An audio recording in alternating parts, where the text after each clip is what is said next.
directly with a number of other partners, including our colleagues at Florida International University. And one of the things that does is allow us a platform to focus on the issues that we think are important and don't necessarily get enough play within the policy conversation. It may seem odd to be talking about public-private partnerships in that context. A lot of people who follow this area very closely will probably feel that it's almost a cliche that we say that the answer to all of the problems in cybersecurity are public-private partnership. But our sense is that many of those conversations often hinge around information sharing, either from the government to the private sector or from the private sector to the government. And yet there are a lot of other issues which may well be richer seams for collaboration that get pushed out of consideration. With the publication of the report of the Commission on Enhancing National Cybersecurity and the proposal to establish down here a mid-Atlantic cyber center, with which MITRE have been very involved. There are a number of reasons why we really need to start thinking more cleverly about how we get proper collaboration between government and the private sector. And when I say government, of course, I mean not just the federal government, but state and local government as well. We have a fantastic team to look at this. I won't give their full bios, but just to run you down the team that we have here. Kiersten Todt, who was formerly the executive director of the aforementioned Commission on Enhancing National Cybersecurity, now managing partner of Liberty Ventures? Liberty Group. And also working with the Pitt Cyber Center at Pittsburgh University. We have Gabe Galvin, who is the Executive Director for Global Initiatives at MITRE Corporation, and earlier in his career very much involved in the establishment of the center up in Boston that MITRE run. We hit third down on the panel, we have Rick Howard, the Chief Security Officer of Palo Alto Networks, one of the leading cybersecurity companies in the US and indeed globally. And finally, Dave Weinstein, who is a great friend of the Cybersecurity Initiative, one of our cybersecurity fellows, and in his spare time also the CTO of the state of New Jersey. So let us begin.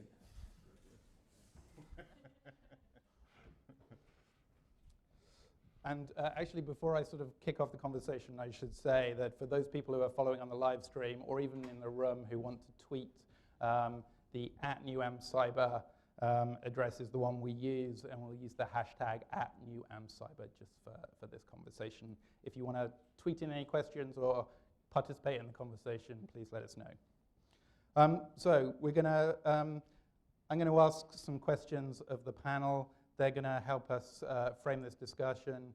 Then I'll lead a moderated discussion, and then we'll open it up to questions from the floor. So please be thinking of the questions that you want to ask the guys, and prompted hopefully by what they have to say. So Kiersten, I said in my intro, one of the reasons why this feels like an important discussion is the commission report that you helped create put a very heavy emphasis on public-private partnership, not just in the area of information sharing. That still provides a useful basis on which to frame our thinking about how we take forward issues of cyber policy, and there is nothing to suggest that that's a less important issue, perhaps quite the opposite than it was when that report was completed. So could you just give us a sort of sense of what the thinking was behind what were the ideas in the report, what was the thinking, which are the ones you think potentially have most value going forward? Sure, and I think the key was this idea of public-private partnership was one that the commission actually was adamant about not defining in the report because it's such an overused term that it sort of lost its meaning. And I'll answer it first by addressing the issue of information sharing, because we talk about information sharing as a destination. We talk about it as the goal of this effort is information sharing. We're all familiar with the ISACs, with the ISAOs, name your acronym that talks about information sharing. But one of the things that came up pretty early on in the commission is really that information sharing is actually a byproduct of trust. And if you have those relationships between government and industry, and you build those, information sharing happens naturally. I'm much more likely to pick up the phone and call a colleague who I've been working with on something to share information, not thinking about the silos of the industry, the sectors, our roles, than I would be if I were part of an organization that said, when you detect that malicious threat, you need to call these people in your organization or in your sector to share that information. And as a result, one of the key recommendations that came out of the commission was something that General Alexander brought forward, looking at pre-event collaboration. So taking a page kind of from the Pentagon playbook on deliberate planning, pre-event collaboration, talks about bringing together senior leaders from industry with senior leaders of government ahead of time to look at where the issues are, train, exercise, do these efforts on a regular basis that are not sort of the annual exercise, but something that brings these people together on a regular basis to be able to share that information, so that when something does happen, those relationships are there. And I think that becomes one of the key elements to these efforts that has to continue to be reinforced. And looking at how government and industry are going to identify where the strengths come from. Because one of the other things that we talked a lot about was government knows nation-state activity and nation-state knowledge better than any industry. Industry will go deep, but if we're really looking at where the resources of government and industry come together, government can provide the activity, the knowledge, what the tools are that are being used by the malicious actors, and then that combined with the information that industry has before an event ultimately leads to more effective collaboration pre, post, and during. And the last thing that I'll say is, government does incident response really well, but we don't focus enough on what happens before the event, because at that point we haven't developed those relationships. So just the primary one that came out from the commission report really looks at what we can do before an event so that when an event does happen, we have that those thoughtful relationships and engagement. So I'd like to piggyback on that. How do you build trust with people that you don't like? All right, that's really what it is. People that you have an antagonistic relationship with. So that sounds good. Pre-meetings and pre-exercises, all that's great. Here's what it really means in practicality. Find reasons to get into a room together and drink beer together. Okay, that's what it really means, because you start to know that person on a one-to-one basis, right? You start knowing their families, and so that makes it much more easy to have that conversation. Well, it's the Reagan model, right? Yeah. I mean, we talk a lot about, what President Reagan did. I mean, it was you go to work, you go 9 to 5, and then at 5 o'clock he's having drinks with the people that he's just been yelling at. And I think that's one of the things that I absolutely agree. And you can't expect these people to come together in these artificial formats and be like, oh, I'm going to tell you, the most important thing for my business. So I want to pick up on that later, but before we get there, Gabe, I want to come to you. You have spent a significant part of your career sort of helping foster these kind of relationships and providing a platform for that. MITRE works up in Boston and has established a well-established model. You're beginning to take that model to other parts of the country.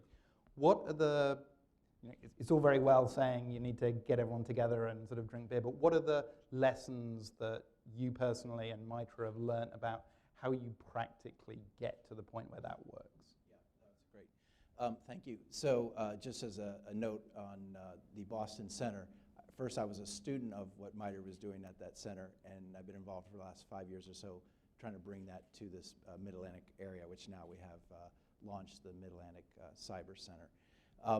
What is important in terms of that lessons really starts on that foundation of trust, and to be able to have that conversation and that relationship. And it needs to happen in the public-private framework, but across various stakeholders.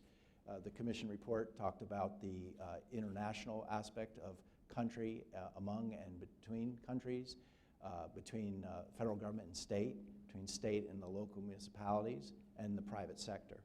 So we see that's very, very important. And we've also seen things such as in the presidential directive, the importance of infrastructure, critical infrastructure protection, and making sure that we're using these sort of mechanisms. In terms of what that brings is the fact that we can really start in a nucleus of a trust relationship, bringing, and we believe through our experience and what our lessons are teaching us, that there's richness in cross-sector pollination and bringing teams together that are from various industries but are regionally close and local and can go have that beer. and build that community of which that trust network starts building. And then you're able to do a lot of fascinating things. Certainly there's the basic information sharing that everybody talks about. But then you can look at things a little bit more critically too, in terms of, for example, what can you do in terms of research and new technologies? And how does that get brought into the marketplace? And there's so many things out there that need to be analyzed and studied and understood to be able to be effective. So you start creating bridges to be able to do things perhaps in leveraged ways that mitigate risk and cost for the different participants. It's very important. Another thing that we learn is that this allows for real life experience in terms of what's happening, and allows you to define standards and inputs to standards that then can be communicated and help harmonize sort of the global common of what we need to go towards. Another thing that is very important is the fact that this is not something that is done individually. At least where we are today with cybersecurity, it's a team sport. And it reminds us that it's a team sport and that there's a force multiplier by using the team broadly.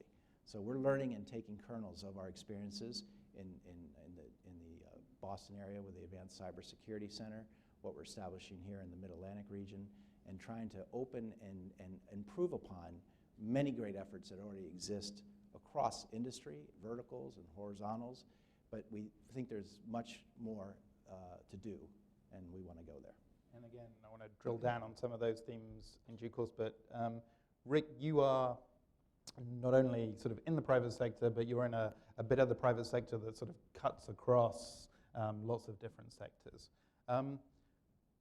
You will sometimes hear people in the industry say, we don't need government, the best thing the government can do is get out of the way. I assume that that's not your position, but what is it that you think government can most usefully do to enable a productive relationship? And specifically, sort of secondary question, you've been very engaged in the Cyber Threat Alliance. What opportunities might that create for sort of positive collaboration between government and the private sector? So probably best to explain what the Cyber Threat Alliance is. It is a group of security vendors who have agreed to share threat information with each other. So think about that for a second, because that's a new thing, right? Security vendors don't like to talk to each other, that trust model you were talking about, because that's usually a revenue source for many of the commercial companies like that. What the Cyber Threat Alliance says is we're tired of trying to compete on intelligence gathering. We're not going to compete on that anymore. We're going to share as much as we have with everybody in the alliance and then compete on product instead. So that's a really interesting idea, right? And so, and by the way, security vendors are probably the only group in the whole world that have the ability to automatically cross the last mile with threat intelligence. And what I mean by that is, let's say this lovely lady here discovers some new piece of intelligence. She wants to get it out to the world. Most of the ISACs that you mentioned, most of the ISAOs, those are people on those other ends. So she sends the intelligence out. That other end has to read it, decide that it's important to her network, decide what to do about it, and then they have to do something about it. That usually takes days, weeks, months, if they get around to it at all. Because security vendors have the ability to automatically update their own products with threat intelligence. At Palo Alto Networks, we can take a new piece of intelligence and distribute new protection controls to 40,000 customers around the world in about 5 minutes, okay? All the other alliance members can do something similar. We are the only ones that have the ability to take new intelligence and distribute new protection controls around the world in a timely manner so that the network administrators don't have to do that.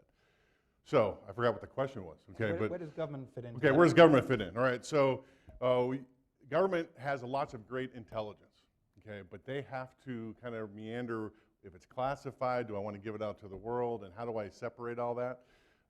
Intelligence sharing organizations like the ISACs have been waiting for the government to figure that out. What our alliance has discovered is we'll let them figure out what they need to do, but we will make it easy for them when they decide to, is to share it with the alliance quickly so that we can protect the world in a timely manner. So I'm not going to worry about how the mechanizations they have to go through, but we'll give them a way to give us intelligence when they decide that it's important. Dave, you it's very easy when we have these conversations to sort of revert to talking about the federal, or the government, and often by that we mean the federal government. Increasingly, as sort of cyber threats manifest themselves at lower and lower levels, the people who are going to be on the operational end of dealing with this are going to be state and city governments. So 2 questions. One, how are you in New Jersey and colleagues around the country working with the private sector for greater good? And secondly, what would you like to see from the federal government in order to enable that sort of collaboration? Sure. So first of all, it's a really exciting conversation because for the longest time, public-private partnerships have stopped at information sharing. The terms have been almost synonymous, right? So it's exciting to move beyond that. I think in New Jersey, we've put some interesting pieces in place. The unique thing about state and local governments as it relates to public-private partnerships is that geography matters when it comes to public-private partnerships. And state and local governments, vis-a-vis the federal government, are actually closest to industry, right? Particularly in densely populated industrial states like New Jersey. Now there is a correlation between successful public-private partnerships and a lot of industry. So maybe later on we could talk about, from a policy perspective, how we deal with public-private partnerships in areas where industry perhaps is not as dense or prevalent. But in New Jersey, we've started the conversation, like everywhere else, with information sharing. And we have the benefit of a lot of rich partners in the state, rich in terms of companies that have very valuable threat intelligence that, when fused with information that the state monitors and detects, can actually be really helpful for public awareness. So most of our information sharing operations are geared not towards operational or tactical efforts, but to promote greater public awareness for John Q. citizen about the general threats that are out there and what are generically adoptable best practices, right? Our audience is primarily the public and small to medium-sized businesses. So states are uniquely positioned in that respect because they have a different audience and more intimately connected with industry. But I think the real exciting part that I hope this conversation gets to is what is kind of the next evolution of public-private partnerships. And what we've started to see at the state and local level is that really any domain of cybersecurity is potentially fertile ground for cooperation between government and industry. And instead of just looking for what's kind of the low-hanging fruit, in this case, information sharing, we really need to examine those synergies between government and the industry. And by the way, those synergies change depending on what industry is in that particular locality. So you want to look at those synergies. And I think there's really interesting opportunities in the realm of incident response, in the realm of identity management, as well as public awareness, as we discussed. So let's dig right into that and just throw it open to the panel. Take information sharing out of the equation. We've had a number of suggestions: ID management, awareness.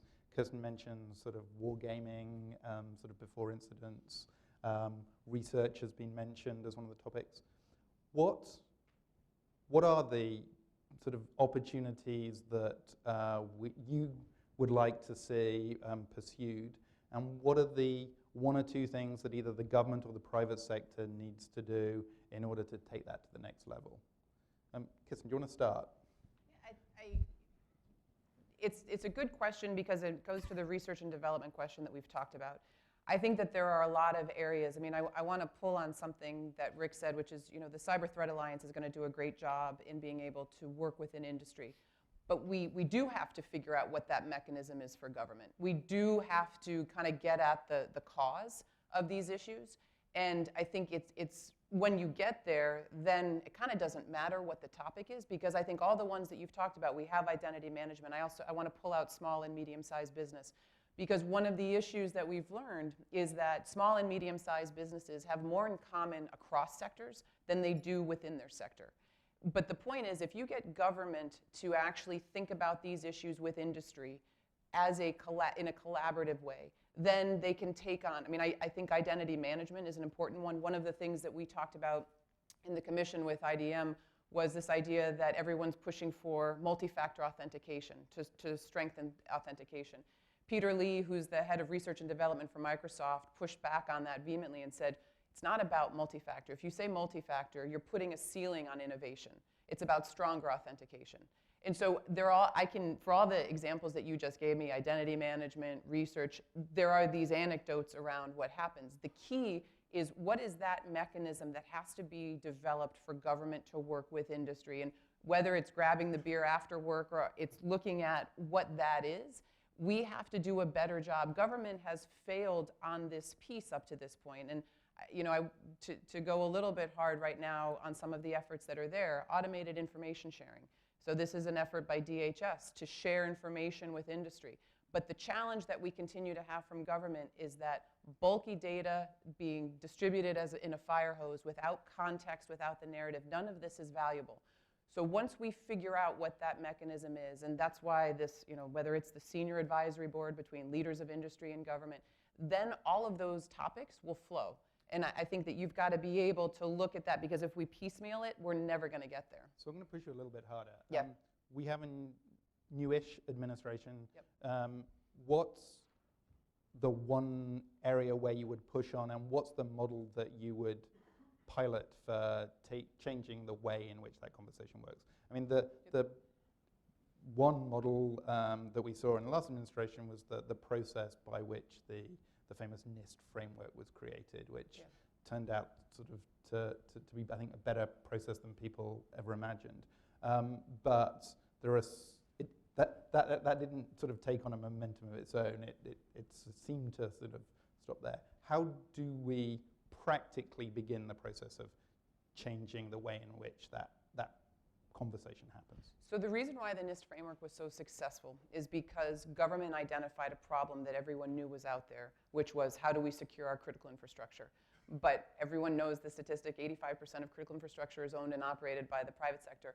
So what NIST did was say, okay, then we as the government really shouldn't be telling you, industry, what to do. That process was so successful because we let industry lead it. We let industry identify where the key issues were and work with government. And it was interesting because one of the topics that came up last year was cyber insurance. And so when we're talking about identity management, this to me is another one, because if you sit around the table with government and we're talking about what to do with cyber insurance, if we're looking for a government solution on cyber insurance by itself, we're never going to get there. We have to let industry lead some of these efforts and use government as a convening authority. And I think that model can be very effective. The one that was called out in the commission report was a model off of the President's Intelligence Advisory Board. So you take key leaders of industry working with key leaders of government. And from there, they can come up with the mechanisms and the efforts to have a NIST framework-like approach, or I think in evolving that. Because I do think you make an important point, which is where the momentum comes from after something like that has been distributed. And I think industry then needs to be able to take it and to continue to work with government to evolve the model. So Rick, this doesn't seem too complicated. It's getting the right people round the table and everyone taking the appropriate roles. Why hasn't it worked? Why hasn't that model worked to date in as many areas as we think it should? I think it's working in lots of little areas. What you were saying before is spot on. It's a lot of piecemeal activity with no kind of overriding vision, all right? And what we've been talking about for the last year is creating a cyber moonshot. Now, everybody has a moonshot for whatever thing they're doing is, but if you think about what would you want it to be in 10 years? Okay, if you think about that, and that's where we need the public-private organization to start. We need kind of leadership from the government to allow us to have that conversation. Because you mentioned like 5 things that we could do. There's probably 25 things that we could do, right? But so we can all come together and do the NIST idea, the way they organized all that, and say, we want to be here in 10 years. what would those things be, right? And then come to consensus, and then let the government help us get there by leading that group like the NIST framework. Just to build on that, I think that's a great point. That, you know, we have a tendency in this country to, or at least in this city, government wants to be the driver of things, right? And public-private partnerships, maybe we should call them private-public partnerships, because We'd appreciate that. I really think that government needs to play more of a role of incentivizing industry. But if this is really going to be successful, industry needs to drive it. The private sector needs to drive it. And by the way, that includes the academic and research community. But there, for government to be most constructive, as Kiersten said, government can be a convening authority at all levels of government, federal, state, and local. But they got to think hard about what are the incentives, right? They got to put themselves in the shoes of Palo Alto Networks or the other folks at the Cyber Threat Alliance, and really think hard about how do we incentivize the players with true capability who don't necessarily have the will at the moment to provide constructive contributions. So I'm going to step on that too, because it's not just the incremental step we're looking for, right? We want to take the exponential step, right? Not what is a little bit better. We want to make sure that it's way better in 10 years on the Moonshot. And so what are those ideas? Okay. No, I'm pleased that the panels talked about sort of limiting the government's role a little bit here, because it isn't the solution for everything. And I think we all recognize that the government has priorities that it's taxed on now, and this is a heavy one to add to it. So the idea of incentives is very important. The idea of trying to, I think, focus on what can the government do best. Pick the one or two things they can do best for this community. And we've touched the issue of the information sharing and how can be improved there, and needs to be improved with speed and a structure. And if it just focused on one or two themes like that, plus with some sort of the incentives, whether it's tax credit or other ways to stimulate. So Gabe, don't tease us. Tell us what those few areas would be in your estimation. Well, in my estimation, it clearly should be about how liberally the information gets shared. Speed, timing in terms of, and organization to do that in such a way. Much of information is perhaps not as sensitive people think it is, especially with time. It becomes moot. And yet the impact of knowing threat indicators and knowing things that are important to industry and to infrastructure and to the larger nation as a whole is important. And there has to be a conscious effort to close that time in that gap. That would be the first one. Can I just comment on that? Because I think it's not something I usually like to go deep into, because I think it can go down different rabbit holes, but it's a really important point that Gabe made. I think one of the big challenges we have right now, there are two issues. We have to identify where the value of government is. And so that is policies, it's incentives. And as I said before, it's the knowledge that government has on nation-state actors. It's understanding this piece of this. But the other part of it is we have to clean up the classification system, because right now it appears that classification is used as an excuse just to protect information that government hasn't truly organized. Because to Gabe's point, by the time information gets conveyed to industry, they're like, I know this. You know, I mean, you look at people who have, you know, senior leaders of industry who have waited so long to get their clearances, and then they get into a briefing and they're like, and? You know, they kind of wait for, you know, the curtain behind and Oz to show up and say, and then this is, you know, the holy grail. But the challenge isn't so much that this information needs to be protected. It's that we haven't figured out an efficient classification system that truly protects that which needs to be classified, but then organizes and segments that other information to allow it to get distributed more quickly. Because if you're an industry, the thing that we heard so much on the commission was industry, you gotta fix the classification system. We all need to have clearances. It's not that you need to have clearances, is that the information actually needs to be classified or organized according to its true importance and then distributed more efficiently. I'll tell you what we learned about that, all right? When DHS rolled out its automated information sharing system, they were very concerned about inadvertently sharing PII, personal identified information, right? So they took the MITRE STIX framework. STIX is a framework to say, how do you share threat intelligence? And there's some 6,000 fields in that framework, right? So, oh my God, 6,000 fields, that's awful, right? So what DHS did was reduce that down to about 300 fields. Anything that looked like PII, they took it out. Anything that if you squinted a little bit and turned your head, if it looked like PII, it came out. So down to 300 fields. When we were doing the Cyber Threat Alliance, we took that down even further because we only want bad guy information. I don't want any information on you. I don't care if it's the Russians.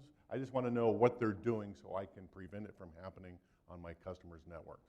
So we're down to 100 things, on 100 fields out of the STIX framework. So less is more here. We can all look at 100 things and say, okay, I can agree to share that. That's not classified. It's just an IP address. So we're about half an hour into this conversation, and no one has mentioned, including myself, the executive order that this administration put out, which, at least in theory, set out their,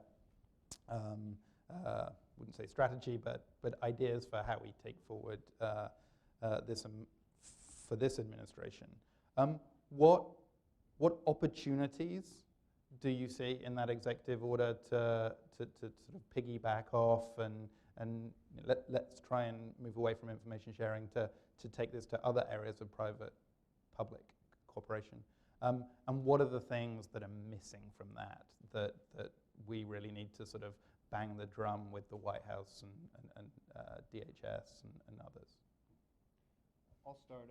The thing that's missing is more state and local emphasis, and we could talk more about that. Just beginning with some of the positives, I mean, clearly, and there were a couple iterations of the draft floating around, clearly the administration brought in folks from the private sector, which is very encouraging, right? And I think there's also a growing understanding that government has a role to play in setting standards. And I think this is something that the private sector has been asking government to do for a while. And NIST has developed a really good track record for that. So that was evident in the executive order, and I think we're moving further down that path. But for me, the big gaping hole was more emphasis on state and local cybersecurity. We need to kind of get away from this mindset that the government is just the federal government. In many respects, I've said this before, state and local governments are more target-rich environments than the federal government. In some cases, we have more valuable data than the federal government. And there's more of us, right? There's only one federal government. There's 50 state governments, countless cities. We have over 500 municipalities in the state of New Jersey. So if we're really going to take a national approach to cybersecurity, we need to move beyond just the federal government and consider state and locals. And what could the federal government do that would make it easier for you to work with private sector companies? Yeah, so funding would be nice. More funding is always good. But I think, and funding to do what? Well, objectively, so like I said, New Jersey is fortunate because we have a number of key players across major verticals in our backyard. But from a policy perspective, I think the federal government has a role to play as it relates to leveling the playing field a little bit across all 50 states, making sure that all 50 states are receiving the resources commensurate with their threat and vulnerability profile. Today, the system for awarding federal grants to state and locals for the purpose of cybersecurity is a bit antiquated. It relies largely on the counterterrorism threat matrix. So naturally, those states that have a lower terrorism profile are going to receive less dollars for cybersecurity. So that needs some significant reform. I know folks at DHS have discussed that. But I think the federal government has a role to play in terms of leveling the playing field across all 50 states. And I would mention our own colleague here at New America, Emma Fargawa, has written about the sort of the gap for state and local in the EO, and I commend that to people who are interested. Rick, what else, what are the opportunities, challenges in the EO as it relates to how we get better relationships between... Yeah, I would flip that to the other side. We definitely need to go down to local and state, but we need an international viewpoint of this, right? There's no boundaries on the internet, okay? And the criminals, the spies, the terrorists, the hacktivists, that's not little teenagers in the basement firing those attacks at victims. These organizations have vast infrastructure that they've built in lots of countries that we don't have law enforcement relationship with, all right? That we can't easily go in and say, why don't you just unplug that because it's attacking everybody. So there needs to be a way that we can group the international community and agree that this is really bad stuff. We may disagree on this stuff, but we all know this is bad and we should prevent that from hitting everybody. I think it's lacking that. And what do you think, I mean, Gabe mentioned sort of geography matters. David sort of alluded to that as well. How practically can we make public-private cooperation work in a sort of situation where we have multiple governments and even less trust with the private sector?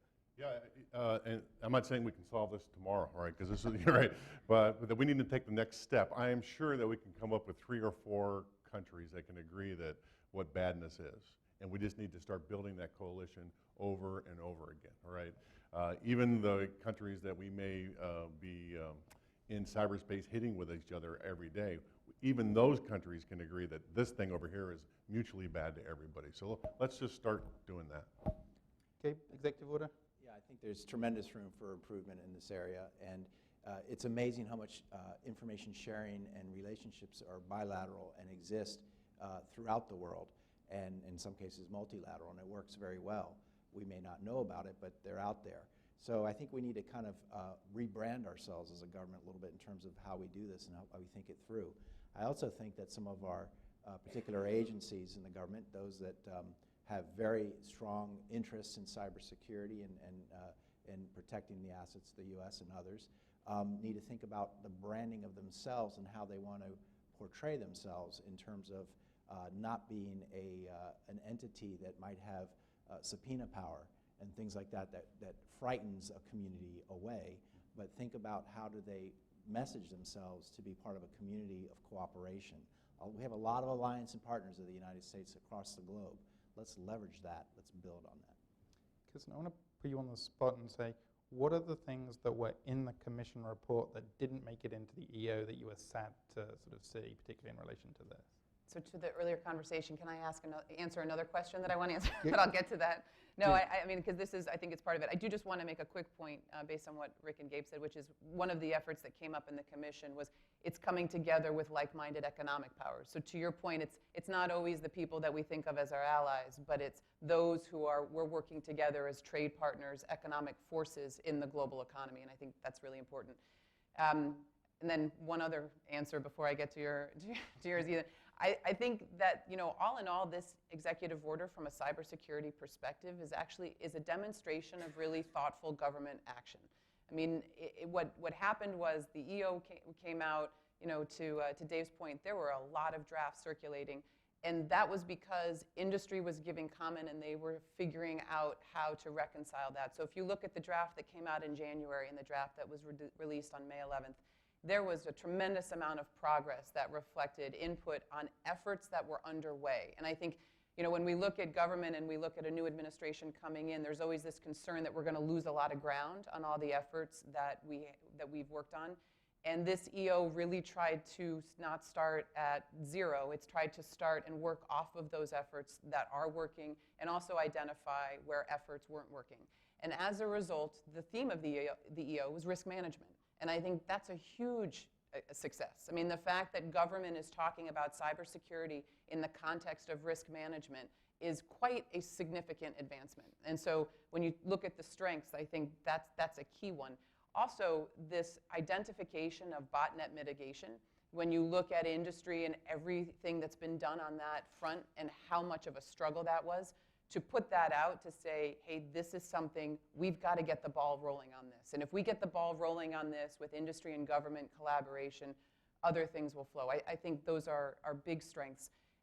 From the perspective of the commission report, we did have this discussion of the harmonization of regulations on an international front, which I think definitely needs to be addressed. And then this constituent of small and medium-sized businesses. We struggled with it on the framework. We struggled with it on the commission. And the EO, you know, it's how do we truly help small and medium-sized businesses? Because more and more, when you look at, particularly in an area of IoT, in the realm of IoT and interdependencies, the value chain of large industry depends on small and medium-sized businesses. And so there has to be a role that large industry is now playing to develop the best practices, the challenges, and figure out the distribution mechanism to its value chain. And that's, I think, a key starting place. IoT standards would be the other one that I think we've really got to be thinking about. We had a discussion in the commission early on in looking at the proliferation of IoT devices to say, we really need to be focusing on those IoT devices that are life-affecting, driverless cars, medical devices like pacemakers. And then September rolled around and Dine Mirai happened, and it was like, well, duh, it's interdependencies. It's actually not, the life-affecting. It's anything that's connected, because if we're looking at baby monitors as having a connection to critical infrastructure. So truly, to your earlier question around how can government and industry work together, being able to work together to develop standards around IoT devices, I think is something that we've got to be thinking through. Secure to market is already becoming one of those phrases like public-private partnership, which is losing meaning. But it's really understanding what do we need to do to incentivize, where's government's role to incentivize security in the development of IoT devices so that we don't get to a place where it's an unwieldy environment of interconnected devices and we haven't baked the security in from the beginning.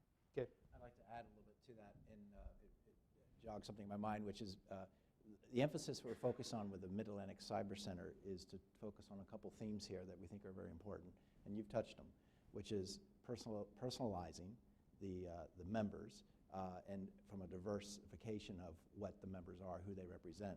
There may be firms that are large that aren't mature yet in their cyber position, and there might be firms that are mid and small size that are equally in that same boat with that large firm, for example.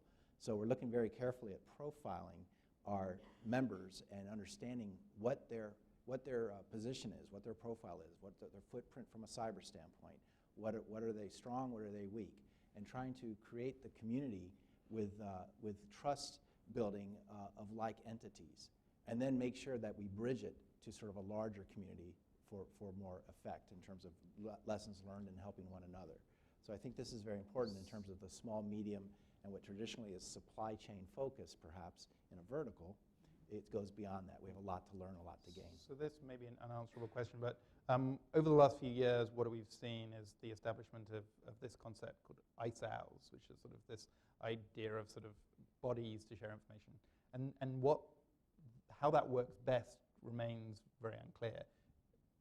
Is it geographical? Is it sectoral? And a lot depends on, as Dave alluded to, where the density of industries. What have we begun to sort of conclude in terms of what works? In other words, if you're going to be geographic, how big is that geography? Should it be a state? Should it be a number of states? Should it be a FEMA area? Which industries should be national or international? Are we beginning to get a sort of sense of what works and what doesn't work in this space, or are we still flapping around? Well, I think we're still learning quite a bit, to be honest, but I think we have some good indicators of what works well. We know from a trust standpoint of size that certain size number does not equal a community of trust. So smaller is generally better in building trust. That said, we also know that there's communities that are closely associated, and it's important to figure out how to federate that and build that level of trust. So I think these are some of the things that we're learning. There's a lot of yeses to your question in terms of. I think part and parcel to this too, and the Cyber Threat Alliance has said this, or at least advocated for this.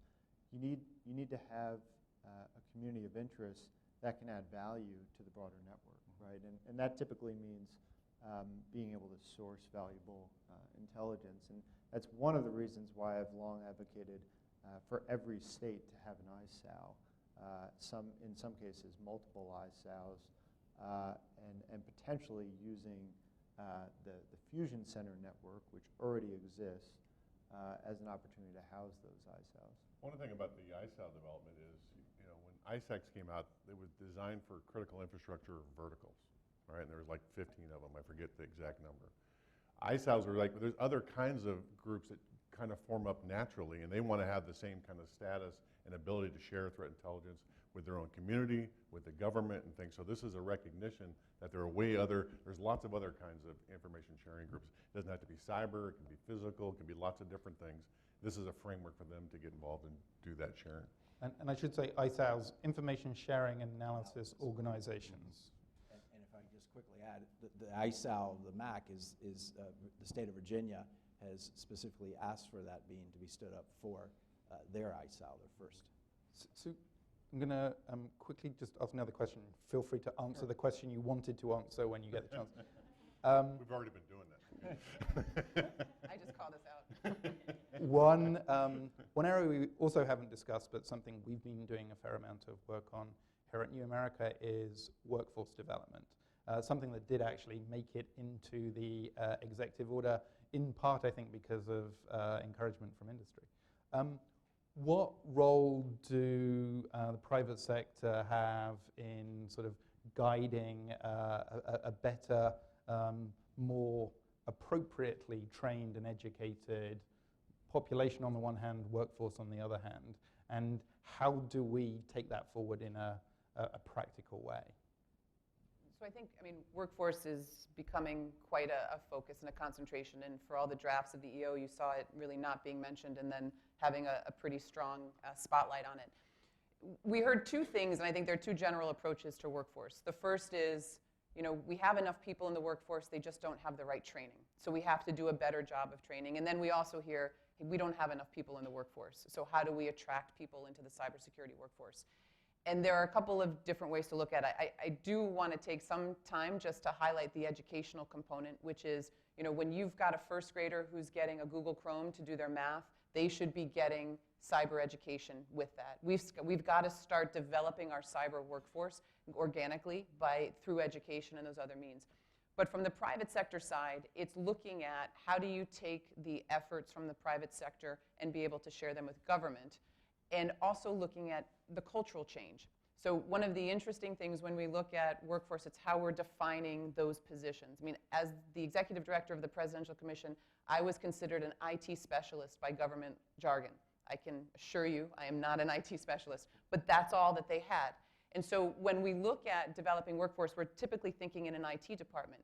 Your human resources person needs to understand what cybersecurity is. This has to be integrated into position descriptions across the board. I'm even starting to push back a little bit on this boundary of cyber workforce, because if you go down and grab a coffee around the corner, they probably are using Square and you're swiping your card through an iPad or something like that.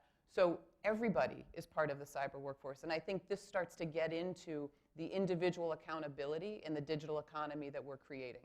And that becomes a cultural, you can take it as a microcosm in the cultures of industry to really start focusing on that education and awareness, but understanding that you don't have a cyber workforce within your industry. Your workforce is your cyber workforce. And we have to be doing a better job, both from industry and government, in understanding that and educating the workforce accordingly. And how do we operationalize that? To the education, when you start a new job, you get ethics training, you get the briefing on your equipment. You should have cyber training. That should be part of your onboarding. I think it's too late by then, all right? It is way too late. This is part of that cyber moonshot idea. Where do you want to be in 10 years? And there's lots of stovepipe efforts going on in the private sector and the public sector, but there's no unifying effort to get it all going in the same direction. I'll give you an example. You just talked about the shortage of personnel in our industry. But if you look at women in our industry, in cybersecurity, they make up 11% of the workforce for cybersecurity professionals, right? If you add a minority to that, if you make it a black woman or a Hispanic woman, it's less than 1%, right? And so if we're ever going to fill the gap of this 1 million jobs that are unfilled right now, it's clear that we have to go and hire a bucket load of women and minorities to get this done, right? So how do you get them educated? Because it's clear if you look at the data, they start to drop off the STEM topics somewhere in high school. So we have to find ways to interject energy into those, to women and minorities so they pursue this as a career. Here's something we did at Palo Alto Networks to try to fix this, and I think we can nationalize this idea.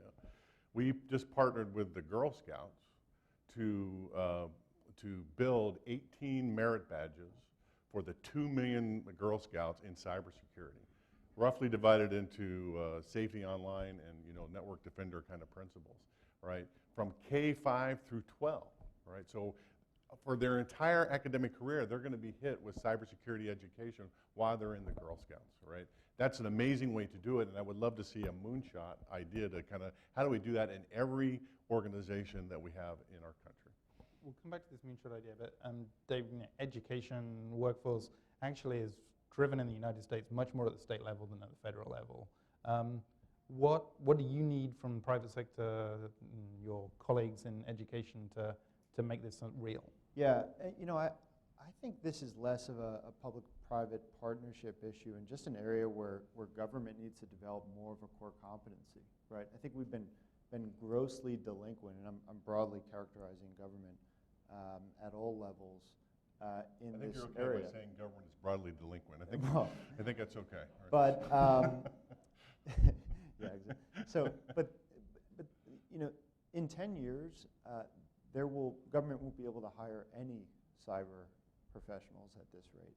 There isn't enough supply and there's no incentive, right? So we need to have a moonshot idea in government to address what is a huge risk in the next 5 to 10 years. I mean, because consider obviously there's a lot of competition with the private sector, but our needs, our human resource needs, are ballooning at the same time, and we're just not going to be able to meet those needs. So I think it's going to take some outside-the-box thinking. Money talks, and right now there is no competition monetarily between government and the private sector. We need to start really doling out some cash on the public side in order to create some parity there. I think the private sector, generally speaking, is going to be fine. I think curricula are starting to catch up to this. But where I see the huge crisis is public sector information security over the next 5 to 10 years. I think this is, though, where industry can step in, because this is one of the things that we, in looking at it, because industry recognizes that it gets value out of people in government who they can then have an exchange in a program. And there was a conversation that we'd heard, which is this concern that if someone is trained in government, they're going to get poached by a private sector industry and we'll never see them again. But there are these exchange programs that some of the large industry companies are building with government.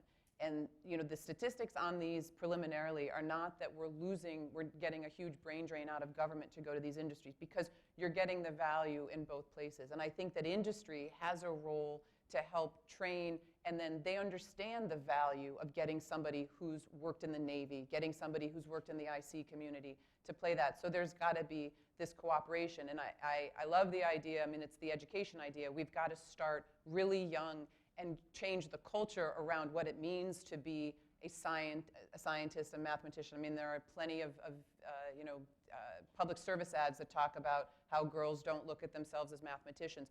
But we have to be running 2 tracks. We have to be running the short-term track, which addresses where we are now, and we've got to be growing this organic workforce that identifies everybody as having the aptitudes and the talents in this field. I think industry has a real opportunity to offer community service in being able to do this that actually then pays back. MasterCard is doing something like this that's getting a lot of value.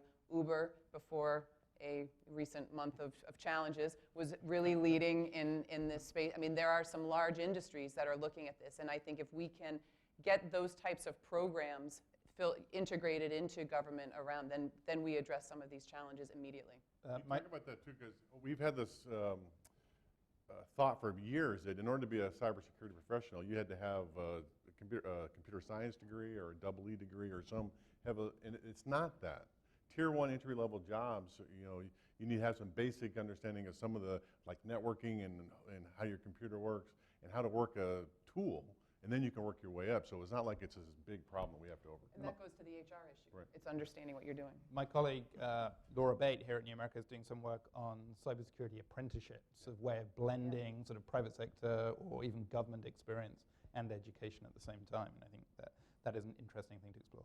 I'm going to come out to the audience in a sec, so have your questions ready. But just so we go into that in a positive frame of mind, I'd like to ask for some examples of good practice in terms of public-private collaboration sort of outside of the information sharing area of where we can point to potentially just very small examples, but things that we can build on, ideas that we can take forward. Dave, you may have some. Sure. So, like I said, most of the work we're doing is in the information sharing space. We're having some interesting conversations with public and private universities in the area about how we can collaborate on incident response. I think one of those moonshot ideas is a public-private incident response model where you leverage the capabilities of the private sector and the incentives that the public sector could offer in order to actually scale incident response, much like you scale other emergency services. And the other one is identity management. Now, I can't really point to too many concrete examples, but it's getting a lot of play, at least from a discussion standpoint. When you talk about a synergistic opportunity, I think that's probably the best opportunity. And what does that mean for the citizen or the consumer? Well, think about it. I mean, at the end of the day, obviously everyone has an identity. Every business, every government, every research university has an interest in establishing common standards for identity. And increasingly so, we've heard this before, the perimeter is the identity. It's not the firewall, it's not the router, it's the actual identity. So there's a lot of kind of enterprise, from an IT perspective, interests involved that span the public and private sector, and could be an interesting opportunity to tackle. So one example I think is working is building relationships between the public and private sector, and how do you do that? One positive example is something called the Joint Service Academy Cybersecurity Summit. It's been doing about 3 years now. It rotates around the academies, and it's a bunch of smart government people who've been in the space for a long time, and C-level executives from the private sector who are academy graduates. And we throw all those people into a room and have them discuss cyber moonshot and big things and see what we can do. That seems to be working. I would add there's a couple come to mind. There's tens and hundreds of these great organizations out there doing wonderful things. The customization, the tuning of certification programs, community colleges, working with private sector, et cetera, to put paths of sort of the trade school technical approach really is something that we need to really emphasize. And a great example was your Girl Scout merit badge too. Another one is just in themes like veterans, right? And veterans are so important in terms of being a team that is sort of a fire team that goes and solves a problem. Northern Virginia Technology Council is a great example of Veterans Employment Initiative that was put together with literally 1,000 member companies and the state of Virginia and others interested in figuring out how to help the veterans transition out of military into private sector jobs, and many of those are IT support and technology and cyber. And so and that's just one example, there are many others. So how could these be tweaked and further tuned to hit this mark? I think that's part of our answer here. I think the curriculum revisement that we're starting to see, the revision with academic institutions working with government to say, what do these degrees mean? Also to the point that it doesn't necessarily mean you have to have a degree to go into this workforce. So are there 2-year programs that, coming out of high school? And I think there are a tremendous amount of efforts, Cyber Patriot, which is working with high school kids, where you start to understand the value of broader public service. When a conversation that happened in the commission was this discussion that if you're a lawyer and you have a stint in government, that's a plum job, and then you come into the private sector. Why don't we have that same type of approach for some of these other professions? And so the thing about Cyber Patriot, and I think some of these other high school programs, is you get a sense of the bigger mission of what it means to serve in government. And there is, again, this cultural issue, but cybersecurity as a function in government and being able to teach kids that and reward them and inspire them at a younger age, I think, and the role that government has played in the Cyber Patriot programs and others, I think has been very positive and productive. I'm going to throw it open to the audience. Stick your hand up if you have a question. Please keep it nice and short, end it with a question mark. So we're going to start on this side, just to confuse the mic walkers.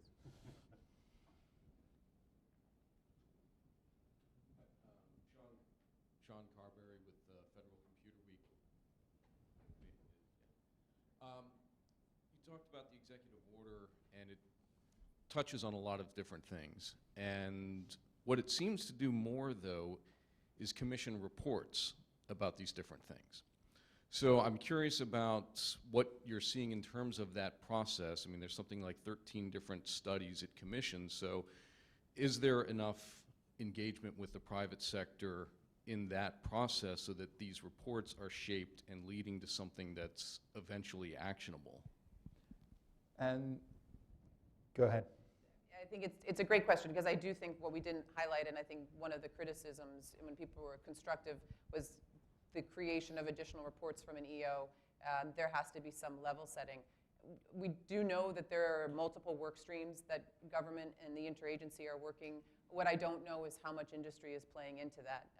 You do hope that the approach that they took in drafting is continuing to be executed, but when you look at the American Technology Council, some of the Giuliani efforts that are cross-sector, there are these other efforts that are underway. Whether or not they're informing the EO, we don't know that connection. But I think the point that Dave made, which is that it's encouraging to look at the role industry has had up to this point. There's a lot of deadlines in there that are either passed or rapidly approaching, and many of the organizations that have to do those reports still have not been appointed leadership. So I don't have a lot of hope that they're going to get done in time. Which maybe actually, if you extend the deadline, may provide more opportunity to go and engage and consult. But one thought that question prompts is, when we talk about the private sector, we're obviously talking about a massive variety of different organizations. To what extent do we think the private sector writ large is able to contribute its thoughts into government? And the NIST framework process was particularly long and exhaustive, partly because it had to engage so many different sectors. Do we think there is a good mechanism to get a good back and forth between government and the private sector, or is that something that we need to foster? Well, I think one way to organize it is, sound like a broken record here, but at the state and local level, because the bureaucracy is not as intimidating, right? And you have pockets of industry that can dictate the type of conversation. Seeing great things in Virginia as it relates to cooperation between the industries in Virginia and the government in Virginia. Like I said, in New Jersey, telecom and healthcare is big, so we do a lot of cooperation and partnerships with those industries. So I think depending on, breaking this up into jurisdictions is a useful way to organize our thinking, not just because it'll dictate the terms, but it's a little more manageable too. Do you feel your voice is heard, Rick? Yeah, I think there's ample opportunity to collaborate on these kinds of efforts. It takes a massive amount of resources, though, right? So it would be nice if there was I'll go back to my thing I hit all the time, a single vision of what we're trying to do. It's kind of all over the map, but we have ample opportunity to participate in those things. Next question. With Quentin, and then come back to John and Quentin Hodgson from RAND Corporation. It seems that lately the establishment of cyber centers of various kinds has become almost a cottage industry, and particularly when I think about small and medium-sized businesses that have often been left out in the conversation, it's a confusing landscape in terms of technology, solutions, but now also these people who are there to help them. So what distinguishes them, and how should they think about it? Is that something that government can help weed through? Is that something that independent organizations like New America can do? What's the path forwards on this? or MITRE and FFRDC? I mean, is there a scope for consumer reports for cyber centers or help? I think there's room for a lot of those things. I thought that question was really for New America, but I think there's clearly room for a lot of improvement in this area, and I'm not sure we have the answer, but it's something that has to be looked at seriously and developed further. I think it's a march. It's a long march. One thing that we actually didn't touch on too much is the research and development agenda and how government and industry can actually work together to create that agenda. And I think that those centers, the centers that you're referring to, those would be great opportunities for execution on an agenda that says this is what government needs and or this is what industry is seeing and producing and coming together with that sort of focused prioritization. Because to your point, they're all over, but the focus, are they addressing the needs of the day? Are they truly addressing the future under the strategic mission? So research and development doesn't have an obvious own, I mean, it cuts across lots of different government departments. Who would you see taking the lead for sort of setting the incentives for that sort of? What I don't know is the status of the Office of Science and Technology Policy, which is what drove it in previous administrations. It does exist, but I don't know what type of authority that type of entity will have. But I do think something like this, you want it driven out of the White House in collaboration with the agencies that have the different areas of expertise as it's worked effectively in the past. Okay. I think we also need to be careful of size here in terms of, and we're talking about small and medium. And so the solution has to be of a size and a magnitude that they can palate, they can bring on, and they can digest. It can't be heavy. These companies, and as everybody is in the business of doing something, and it's not cyber per se. It's another activity. So we have to make sure that we think of a set of solutions here that allows those businesses to do what they want to do and need to do, and that it's not a heavy load for them. And real quickly, we don't need to reinvent the wheel. So there's a lot of really mature institutions that exist, particularly chambers that serve small businesses, medium-sized businesses, that are in the process of augmenting their own core competencies in this space, and they can continue to support the small business community in that respect as well. John. So John Nicholson, British Embassy. I'd like to hear the panel explore international cooperation a bit more. So there's obviously lots of government-to-government engagement, but what would genuinely public-private international collaboration look like, and where might it be useful? Perhaps leaving aside kind of law enforcement and information sharing as two of the more obvious examples. I got a good one example I ran into last year. I was visiting Interpol in Singapore. Interpol's mission is to combat cybercrime. And I've been doing this stuff for a long time, and I've been defending my networks against Chinese cyber espionage for 30 years. But across the table from me was a colonel from the Chinese army whose job it is to fight cybercrime in China. So it was jarring, okay, to find that person across the table from me, right? But it's the point I was making before. There are areas that we can agree on internationally that we can cooperate on, right? So having that discussion across the board is what I would like to see happen. So one area, sorry, we'll come back to you, but one area where there has been positive public-private cooperation, and the administration would seem to suggest there's opportunity for more, is around botnets. Is that something that we can build on and take forward, or is this a misunderstanding of what we're actually dealing with? Botnets is part of an infrastructure that bad guys use, all right? So I would just say any infrastructure that they need to run their operation. And mostly it's extensive. It's not one guy in a basement attacking you. It's a bunch of stuff and servers all over the world. So infrastructure is what I would go for. Make it really hard to operate on the internet. I do think on the botnets, it's one of those cases where we need to make sure our house is in order before we have an international discussion. It's not that they can't happen necessarily simultaneously, but that particular one is interesting from global companies and those issues that we have to understand where we sit as a government, as an industry on those issues to be able to have a unified voice to be able to work. But I think having that engagement becomes critical. I wouldn't forget standards. And a lot of international play with a lot of firms and in a particular industry vertical is as inputs into standards. And I think we have a lot to learn in that to keep on that march for cyber. And I'll just add, this is an area where multinationals can really drive the conversation. So back to that private-public and not the other way around, because oftentimes their interests transcend traditional geopolitical boundaries and alliances and things like that. So if multinationals drive it and they are the reason to create the incentive, then government can come in and contribute as well.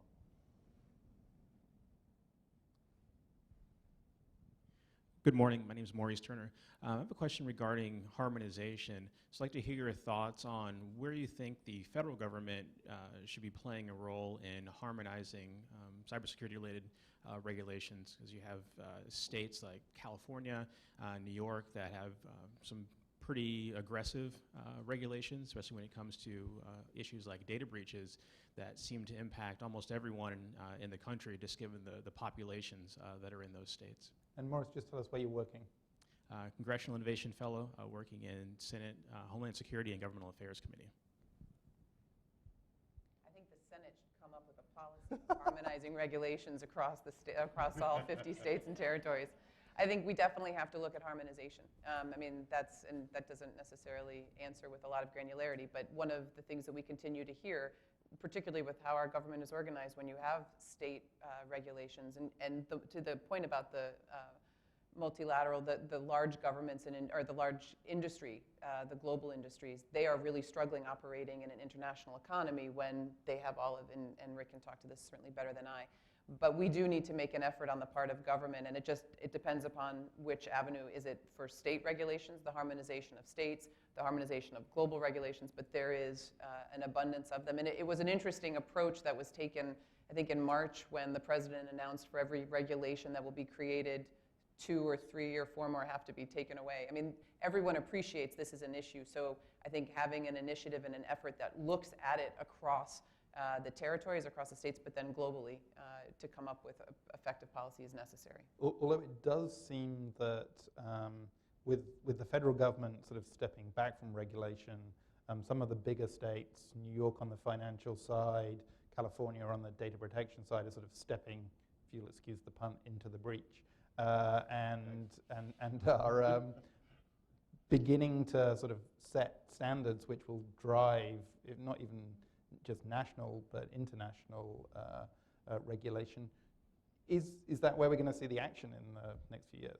We might, I think for the wrong reasons, as you said, because there's not necessarily a whole lot of action at the federal level.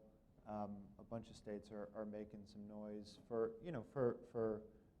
good reasons, of course, but obviously some states have experienced a few bumps with the implementation, just because it's kind of their first foray into this. I think we should be a little more reserved about states stepping into the breach, if you will. Not only are they relatively new at this, but it's only a matter of time, I think, until Congress gets their act together and starts to develop a national scheme for harmonizing all of these. I should point out that Dave doesn't live in Washington, so. So I'm going to make a counter argument, right? The data breach laws, I think there's 47 of them now, right? Something like that, right? That is a great example of being able to experiment locally with things that might or might not work and see what happens, right? So I think it's time that the U.S. have a harmonized law for that now, because 47 states have one, right? But for all these things, data privacy and all the big issues, maybe it is something that locals can do, and we can see what works and what doesn't. Emma.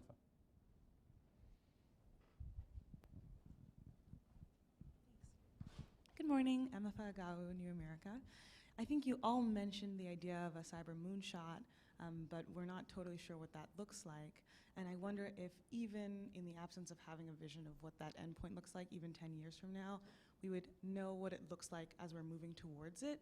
So along the way, if you have a sense of how we would know what the signposts are when we have, our land home moment, we see it coming, or on the negative side, do we know what it looks like when we have an this isn't going well moment in any arena of public-private partnership that you want to consider?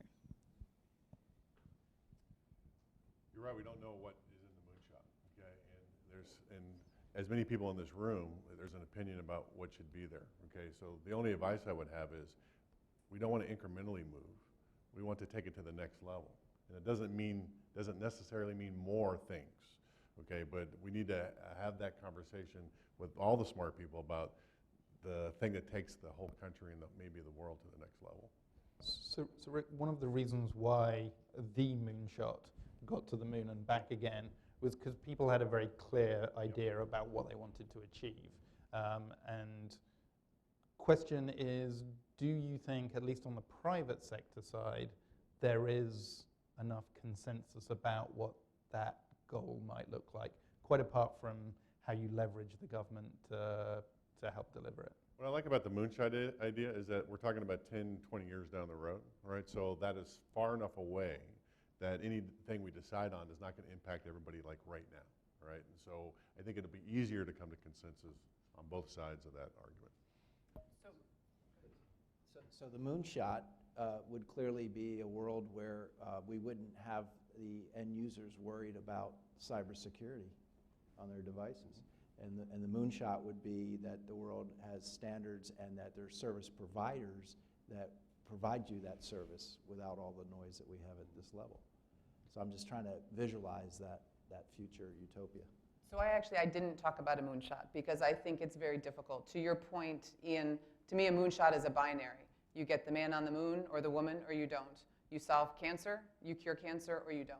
And I think if we looked at what the moonshot would have been 10 years ago, we would have talked about securing our critical infrastructure without any appreciation for now how we can't really define critical infrastructure because of interdependencies. And I do think moving security away from the end user, these are all issues that we're talking about today, but I think there's no way we can anticipate what the innovation and the technology, when you start looking at where it's going, at such a high pace, to really identify what that binary goal is. I think we can have a series of goals that will take us, that we believe now are lofty, but what technology and innovation, and particularly in this space, continue to show us is that we can't possibly get ahead of the innovation, let alone the malicious actor.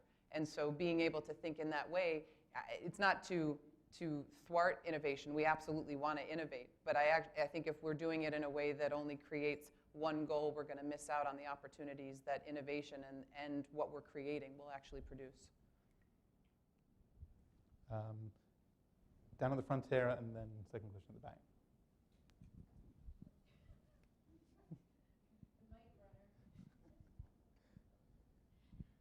Thank you. I'm Kathy Petrosino from MITRE.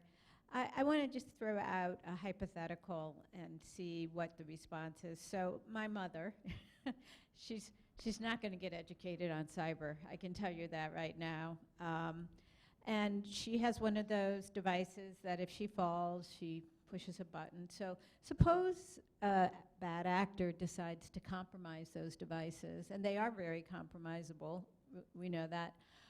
Whose responsibility is it to get to my mother and let her know that it's not working, that she needs to do something?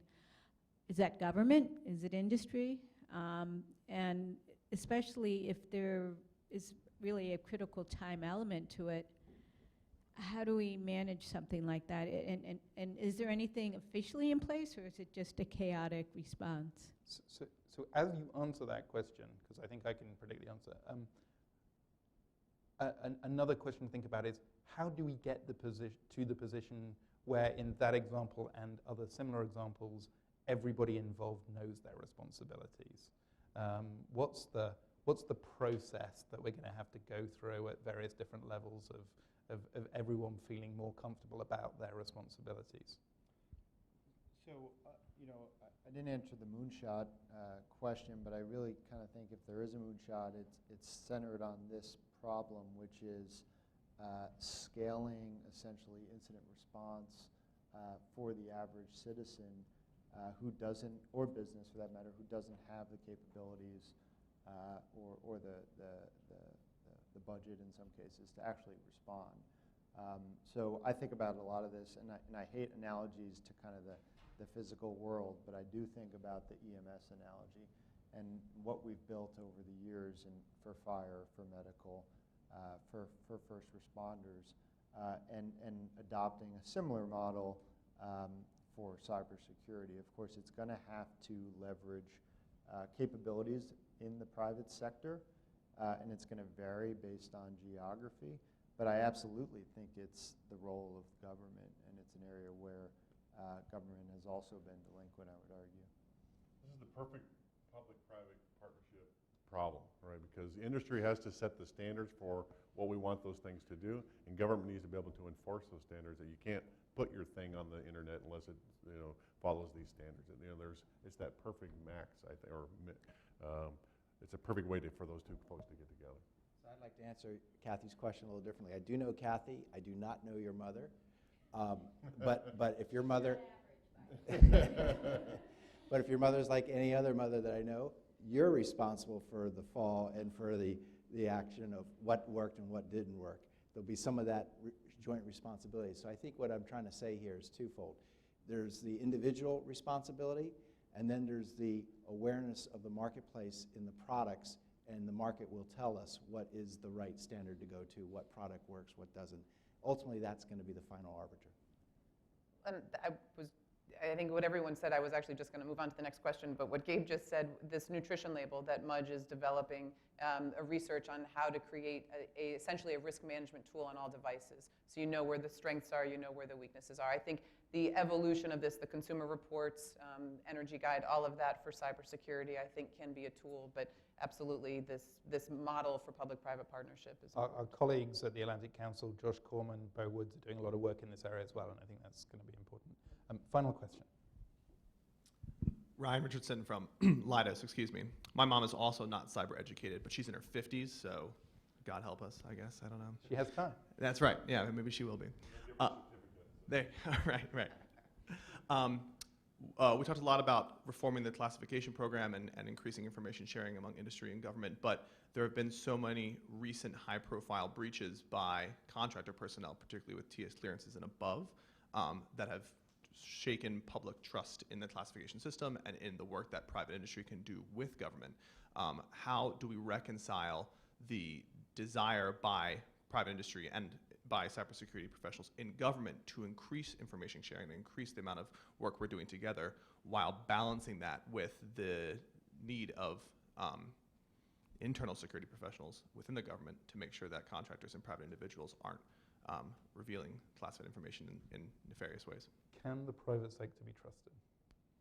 Wow, that's a nice reduction. Okay. Absolutely, we can be trusted, right? But I don't think everybody understands the rules of the game, right? And so here's what we've decided, okay?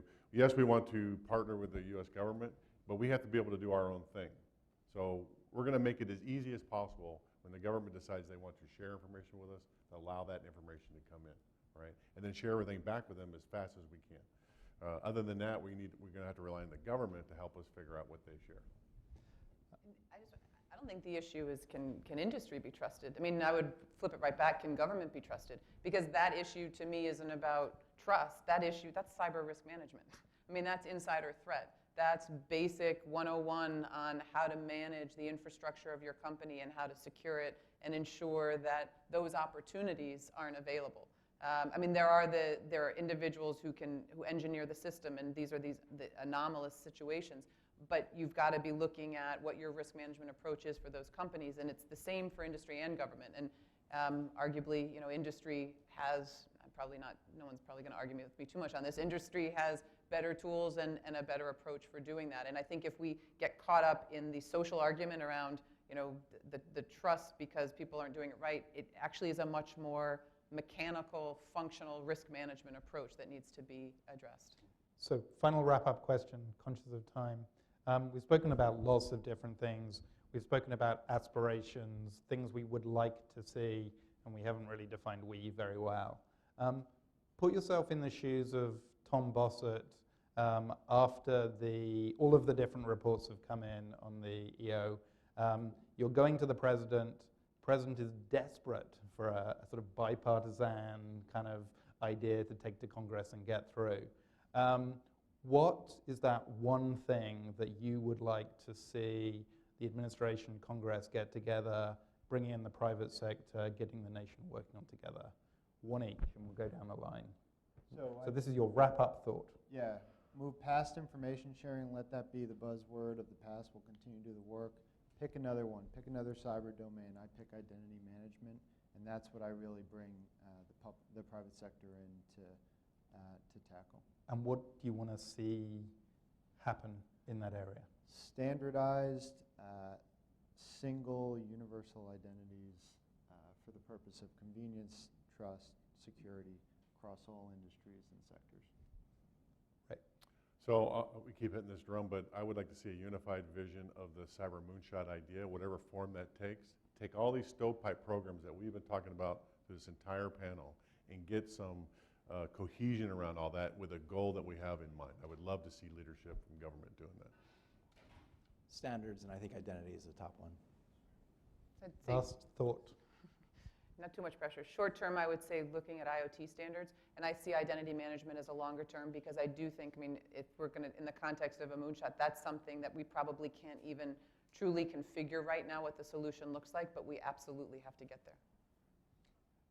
Enormous amount of work. Thank you very much to panel, Dave Weinstein, Rick Howard, Gabe Galvin, Kiersten Todt. There is clearly a lot of work to be done, but there is also a lot of work for us in the think tank world to get ideas out there, and we very much appreciate your help bringing some of those to the surface and discussing them today. So thank you very much.